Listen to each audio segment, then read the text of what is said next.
going to attempt to make my own makeup removing balm using these ingredients here. We have got coconut butter, we've got coconut oil, we've got it solid form, liquid form, vitamin E, avocado oil, essential oils, and some beeswax as well. These are things that I have had in my supply for many, many years.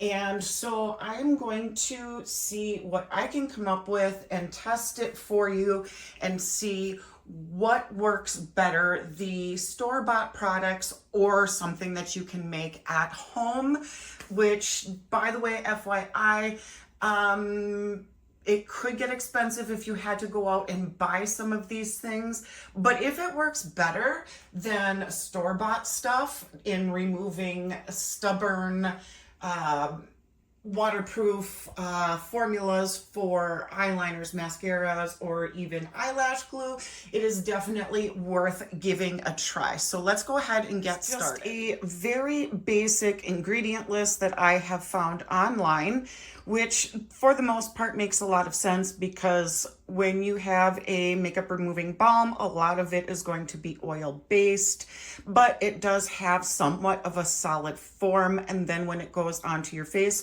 it melts and emulsifies. So I do not know how to measure out grams with some of these solid products. I did have to Google grams versus ounces for me being not as versed in grams versus ounces, but let's try and see what we can come up with using the products that I have and just kind of eyeballing things in, I guess you would say, maybe like you're cooking something and you're just going to say, a little bit of this and a little bit of that should do it. So let's try that out. One thing that is important to note is a lot of times they say use a double boiler. I don't have a double boiler. What I'm going to be doing is putting water into this pan and using that to boil my, well, we don't want to boil it. We just want to get it to a melting point in order to mix.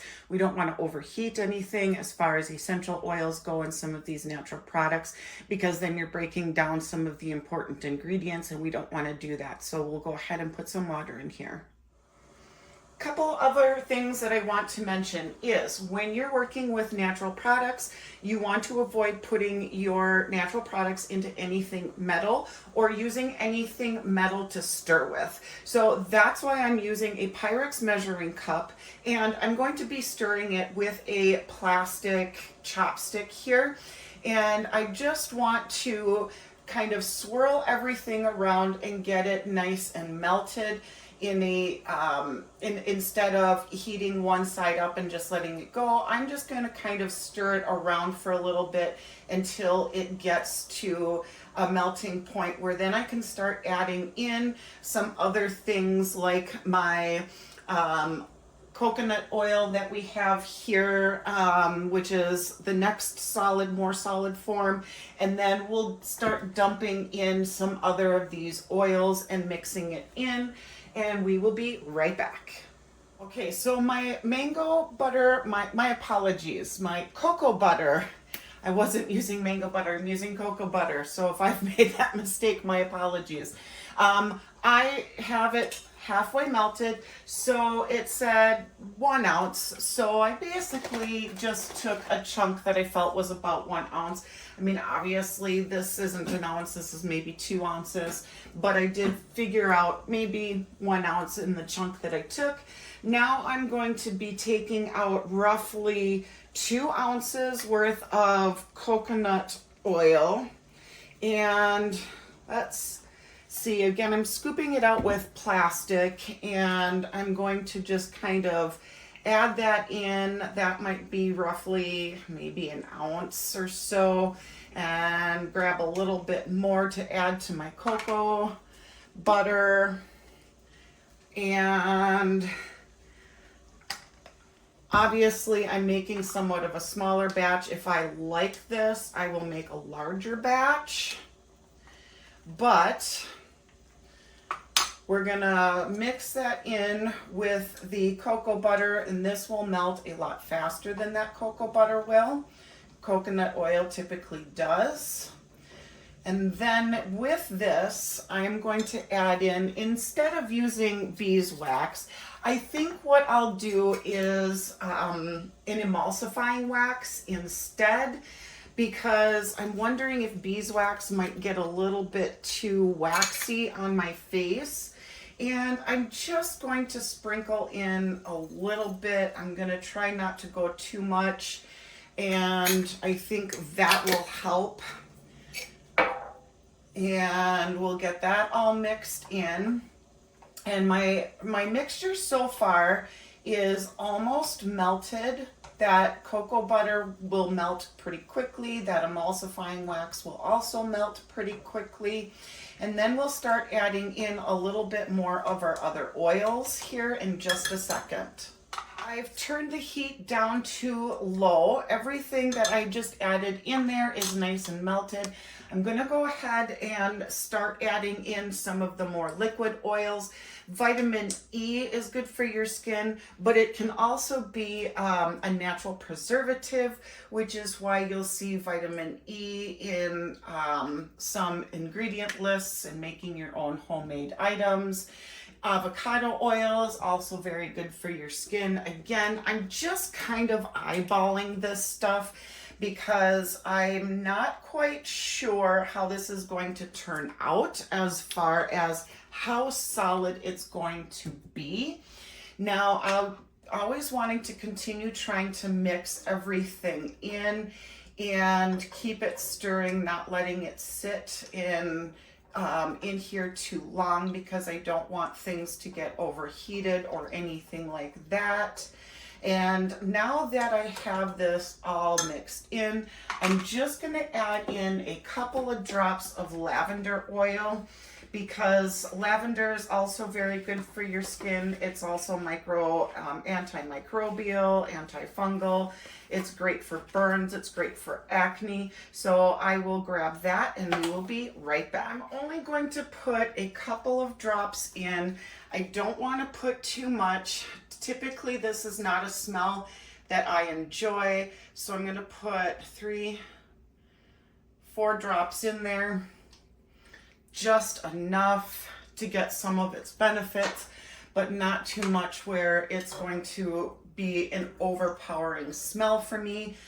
Again, it's not one that I typically enjoy.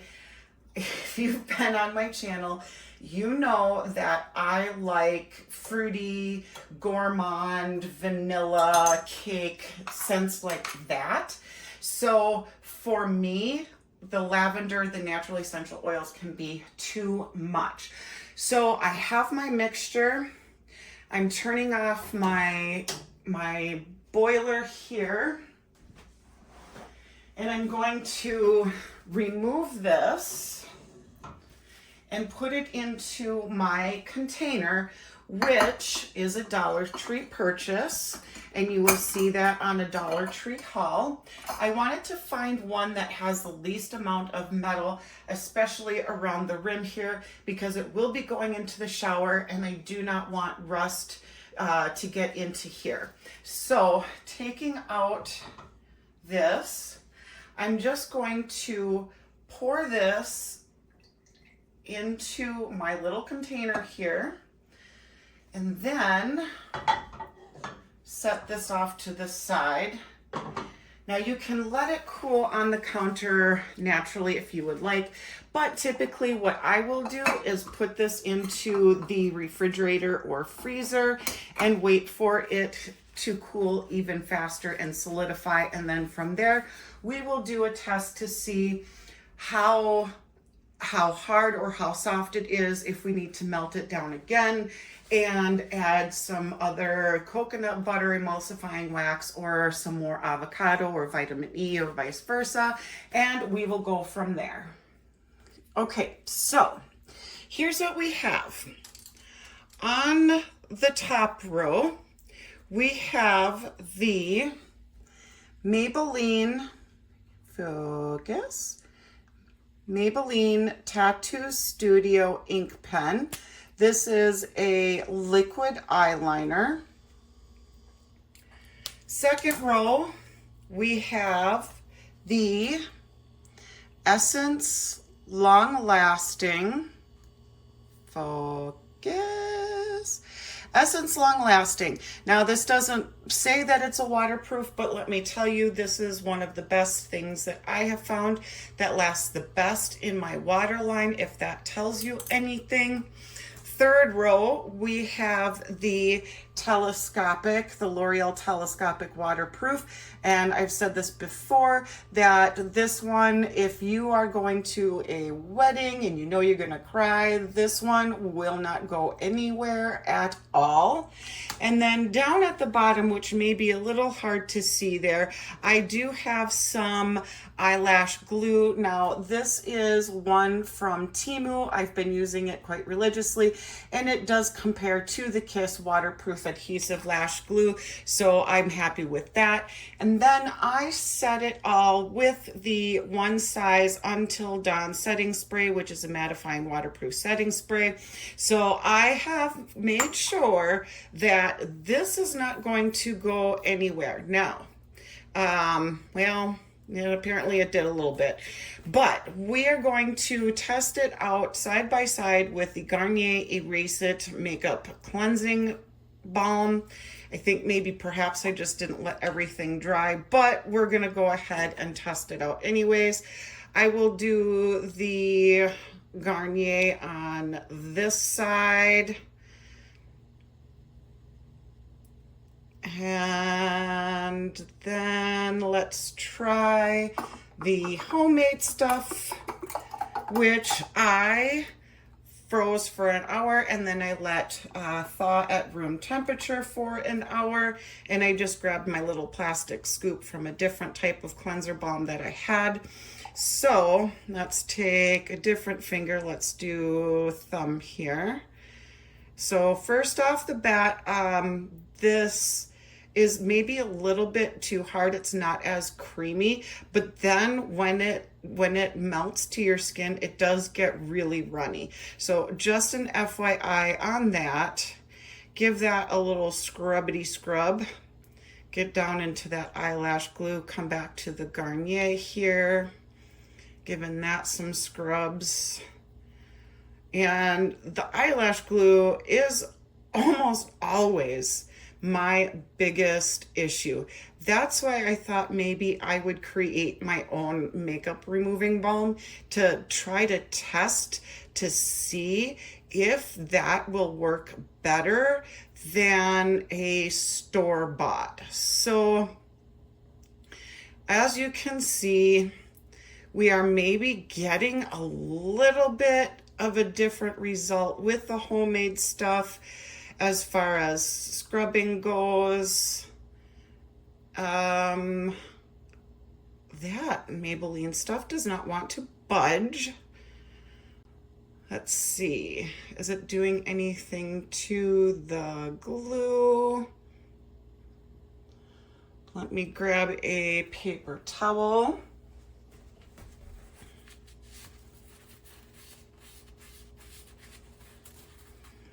And still glue. See, and that's my issue right there, is that stupid glue. When that stuff gets into your eyelashes, you have to pretty much scrape it out of your eyelashes. But my word, this Maybelline Tattoo Studio ink pen, that's lasting. So if you guys are looking, or if you're in the market for a really good waterproof eyeliner, I thought my Wet n Wild Breakup Proof was the shit, but I take it back. This stuff is pretty good. But there you have it. The more natural solution works pretty much almost as effectively as the Garnier, a little bit runnier, a little bit creamier. I would say if you don't mind the runniness, make yourself a small batch, because if you make too large of a batch, it might go rancid on you before you can finish it all, because there is not obviously going to be as many preservatives in the homemade one as the store-bought one. If you're concerned more about natural products being on your face, go with the homemade one. I don't feel like the emulsifying wax was necessary in this. I think the cocoa butter is just fine with the coconut oil. You can get coconut oil rather inexpensively. You can get cocoa butter. It can come in a stick that is also raw cocoa butter that I did use in here. I just picked mine up from a Whole Foods store eons ago. And of course the avocado oil, the vitamin E oil, you can get those rather inexpensively. So there still is a way to make this inexpensively, but by the time you buy all the ingredients, just know you're going to be paying about the same price as what you would be buying store bought. However, once you have a collection of your materials or your ingredients, you can make more of this homemade stuff. You can probably make 2 or 3 batches out of it versus, you know, dumping in the same $20 into, you know, a store-bought one. But FYI, this Garnier Nutrice one, this, I don't know if this is a new one, but this is $11.99 from Target. So I guess it just depends on preference and what you're more interested in. Are you looking in clean products, or are you looking for the ease of store made? I think they performed equally the same. So I hope that was informative, and I hope that helps you out some, and I will see you on the next video.